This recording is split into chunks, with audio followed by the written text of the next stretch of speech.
काय गव्हाच्या पिठात अंडी टाकून तुम्ही ही अप्रतिम अशी रेसिपी बनवली आहे का? एकदा जर बनवली ना तर पहा तुम्ही पुन्हा पुन्हा बनवाल, इतकी अप्रतिम आहे. चला काय करते सांगते, पण त्या अगोदर घरगुती भोजनला लगेचच फॉलो करून घ्या. सर्वात आधी तर इथे आपल्याला ना एका बाउलमध्ये 1 वाटी गव्हाचं पीठ घ्यायचं आहे. यामध्ये 2 फोडलेली अंडी घालायची, बारीक चिरलेल्या भाज्या जसे की कांदा, हिरवी मिरची, टोमॅटो आणि कोथिंबीर घालायचं. चवीनुसार मीठ घालायचं, हळद आणि लाल तिखट घालून याला व्यवस्थित असं मिक्स करून घ्यायचं. यानंतर याच्यामध्ये पाणी घालून याचं पातळसर मध्यम अशा स्वरूपाचं मिश्रण बनवून घ्यायचं. आता बघा, अशा स्वरूपाचं आपलं मिश्रण तयार झालं की गॅसवरती पॅन ठेवायचं, त्याला तेल किंवा तूप लावून घ्यायचं. मिश्रण घालून अशा पद्धतीने याला पसरवून घ्यायचं.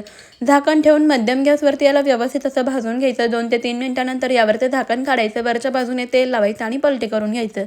दोन्ही बाजूने आपण याला खमंग असं भाजून घेतलेलं आहे. मस्त असं इथे आपल्या अंड्याचं थालीपीठ किंवा पराठा, मग याला तुम्ही ऑमलेटसुद्धा म्हणू शकता, अगदी मऊ लुसलुशीत असे तयार झालेले आहेत. झटपट तयार होतात, खायलासुद्धा पोटभरीचं आहे आणि पौष्टिक आहे.